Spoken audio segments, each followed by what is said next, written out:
압구정 현대아파트에서 배우는 부동산의 허와실. 여러분 새해 복 많이 받으세요. 요즘 부동산 시장이 많이 복잡하죠. 뉴스만 보면 금리가 어쩌고 공실이 어쩌고 하는데 오늘은 이 복잡한 상황 속에서 우리에게 딱 와닿는 이야기로 풀어드릴게요. 최근 압구정 현대아파트에서 한 거래가 있었는데요. 2014년에 20억 6천만 원에 산 아파트가 2024년에 59억에 팔렸습니다. 10년 만에 무려 40억이 올랐어요.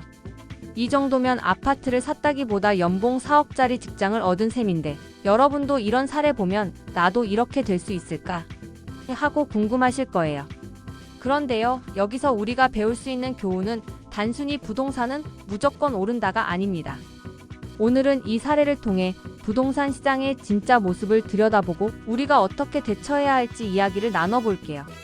압구정 현대아파트 사례는 강남이라는 특수성에 기반합니다. 매도자와 매수자 모두 강남에 거주하고 있었고 대출은 딱 10억 들어갔어요. 나머지는 현금으로 해결했겠죠. 그러니까 이 거래는 우리 같은 일반인이 아니라 돈이 넘치는 그들만의 리그에서 벌어진 일이란 겁니다.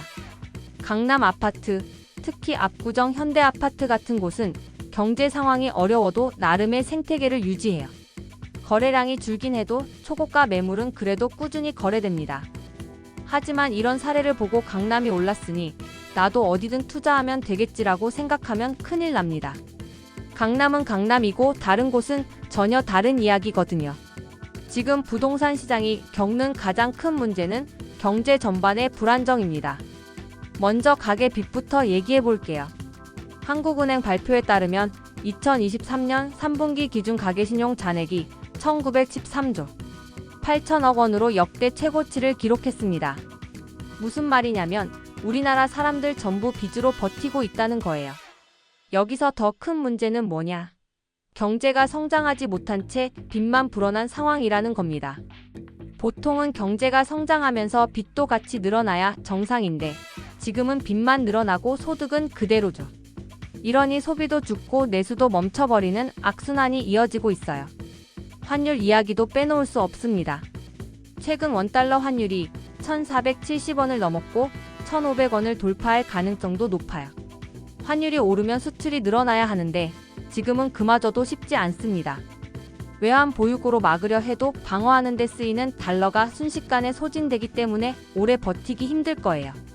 이 모든 게 합쳐지면 결국 부동산 시장도 영향을 받을 수밖에 없습니다. 거래량은 급감하고 대출 금리는 치솟고 매수자는 점점 줄어드는 상황이에요. 실제로 최근 거래량을 보면 9,000건에서 6,000건, 3,000건, 이제는 1,500건으로 계속 줄어들고 있습니다. 자, 그럼 여기서 중요한 건 우리가 이 상황에서 무엇을 배워야 하고 어떻게 대처해야 하느냐는 거겠죠. 첫째, 냉정하게 판단하라.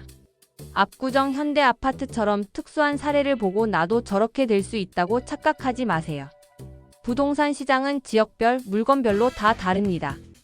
특히 거래량이 줄어드는 지금 같은 시기엔 더욱 신중해야 해요. 둘째, 내가 감당할 수 있는 범위를 정확히 알아라. 대출을 받더라도 내가 감당할 수 있는 수준을 넘어서면 절대 안 됩니다. 은행은 대출을 풀겠지만 그 책임은 고스란히 내가 져야 하니까요. 셋째, 거시경제 지표를 꾸준히 살펴라. 부동산 시장은 금리, 환율, 소비 같은 거시경제 지표와 밀접하게 연결돼 있어요.